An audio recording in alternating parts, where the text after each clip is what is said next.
Press meet పెట్టిన సందర్భంగా ముఖ్యంగా మేడాన్ని విమర్శించిన సందర్భంగా ఇంకో విధంగా కూడా కార్పొరేటర్ అందరూ కూడా పార్కులు అన్నీ కబ్జా చేయడం అనేది అనడం జరిగింది. కాబట్టి ఎక్కడ కూడా అల్మాజ్ గూడాలే కానీ ఇంకెక్కడైనా కానీ వాళ్ళ దృష్టికి వచ్చినట్టయితే పార్కుల విషయంలో కానీ ఇంకే విషయంలో కానీ మీ కాంగ్రెస్ పార్టీ దృష్టికి వచ్చినట్టయితే ఇమీడియట్గా ఇప్పుడు గవర్నమెంట్ ఉన్నది కాబట్టి ఇమీడియట్ ఎక్కడైతే ఏ పార్క్ అయితే కబ్జా చేసారో ఏ గవర్నమెంట్ ల్యాండ్ అయితే కబ్జా చేశారో అన్నారో అది బయట తీయండి, తీసి ప్రజలకు చూపించండి. అప్పుడు ప్రజలు నమ్ముతారు. కానీ మీ పబ్బం గడుపుకోవడానికి ఊకనే బట్టగాల్చి మీదేస్తామంటే ఊకునే పరిస్థితి లేదు. ఎట్టు పరిస్థితుల్లో దీని మీద మేము ఖండిస్తున్నాం. మీ దృష్టికి ఏదైనా వచ్చినట్టయితే ఇప్పుడున్న గవర్నమెంట్ ఉన్నది కాబట్టి మీరు ఖచ్చితంగా తీయండి, దానితో పాటు మీరు బయట పెట్టండి, మేము దానికి మాట్లాడతాం. అదేవిధంగా కూడా నిన్న మాట్లాడుతూ నవార్మాల రెడ్డి మాట్లాడుతూ గ్రీన్ బెల్ట్ గురించి మోసం చేసింది మేడం అని అనడం జరిగింది. అసలు గ్రీన్ బెల్ట్ పెట్టింది ఎప్పుడు, అది ఎవరు పెట్టింది అనేది మీరు ముందు తెలుసుకోండి. ఫస్ట్ గ్రీన్ బెల్ట్ పెట్టింది కాంగ్రెస్ గవర్నమెంట్ ఉన్నప్పుడు 2007లో గ్రీన్ బెల్ట్ పెట్టడం జరిగింది. ఆ రోజు నుంచి ఈ రోజు వరకు కూడా పోరాడుతుంది ఏకైక వ్యక్తి ఎవరనంటే సబితేంద్రారెడ్డి, బీఆర్ఎస్ నాయకులు. ఆ రోజు నుంచి ఈ రోజు వరకు కూడా ఎక్కడ కూడా గ్రీన్ బెల్ట్కి వచ్చినప్పుడు సమస్య వచ్చినప్పుడు గవర్నమెంట్ చూసి తీసుకుపోయి ప్రతిసారి గవర్నమెంట్ చూసి తీసుకుపోయి దాని మీద పోరాడిన వ్యక్తి ఎవరనంటే సబితేంద్రారెడ్డి గారు, ఉన్న కార్పొరేటర్లు అందరం. లాస్ట్ మన అసెంబ్లీలో కూడా దాని గురించి మాట్లాడడం జరిగింది తప్ప ఎప్పుడు కూడా మోసం చేయడానికి సబితేంద్రారెడ్డి అలాంటి ఆ పనులు చేయదు.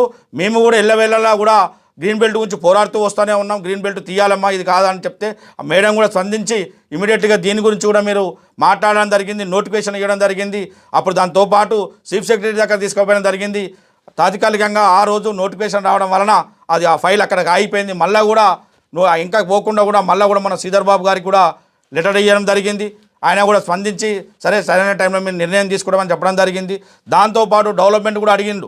డెవలప్మెంట్ ఎక్కడ చేసిండే ఏ వార్డుకి వస్తే ఏ రోడ్ వస్తుందో డెవలప్మెంట్ మేము ఉన్నప్పటికీ ఇప్పటికి కూడా చూడండి ఒక్కొక్క వార్డులో మేము ఏ విధంగా డెవలప్ చేసాం, ఏ కాలనీ మేము ఉన్న 5 ఇయర్స్లో మేడం గారి ఆదేశాల మేరకు ఒక్కొక్క కాలనీ ఎంత డెవలప్ చేసినామంటే రోడ్ల కాలనీలు పోతే తెలుస్తుంది. నువ్వు కుర్చీ మీద కూర్చొని మైక్ దగ్గర పెట్టుకొని ఏ డెవలప్ చేసినంటే నీకేం తెలుస్తుంది?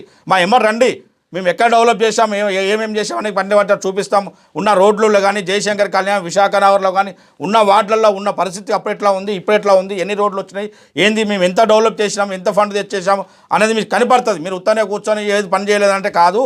మీరు ఇప్పుడు ఉన్నది గవర్నమెంట్ వచ్చిందిగా, మీరు ఇప్పుడు తీసుకురండి, మొన్న క్యాన్సిల్ చేసిన అమౌంట్ తీసుకురండి, తీసుకొచ్చి ప్రజల ముందు పెట్టండి, పెట్టి మీరు పని చేయండి. పని చేసిన తర్వాత చెప్పండి. కానీ పని చేయకముందే మీరు ఇది చేసిండి అది చేసిండి అన్నది సరి అనేది కాదు. ఈ వార్డంతా మీరు వెనక తీసుకోవాలి, మాట్లాడే విధానం కరెక్ట్ కాదు. మేము ఈ విధంగా ఖండిస్తున్నాం. దీని గురించి మా వార్డులో వెళ్ళండి. మీరు వెళ్ళినప్పుడు ఫస్ట్లో ఏమేమి పరిస్థితి ఉన్నది, 5 ఇయర్స్లో మేము ఎంత ఫండ్ తెచ్చినాం, ఎంత తీసుకొచ్చినాం సుమారు నా ఒక 24 డివిజన్లలో 15 to 20 lakhs 20 కోట్లు 15 కోట్ల నుంచి 20 కోట్ల వరకు డెవలప్మెంట్ ఫండ్ తెచ్చాం. మీరు దాన్ని వెత్తబతం కావాలంటే ఏ వార్డుకి వచ్చినా ఏ కాలనీకి వచ్చినా మేము ఎంత ఫండ్ పెట్టినామో మీకు చూపిస్తాం, కన్నగట్టినట్టు చూపిస్తామని చెప్పేసి ఈ సభాముఖం మేము తెలియజేసుకున్నాం. ఊకనే గాలిగా మాట్లాడితే మాత్రం ఊకునే లేదు. మళ్ళీ ఒకసారి ఇలాంటి మాటలు మాట్లాడితే తీవ్రంగా ఖండిస్తున్నాం.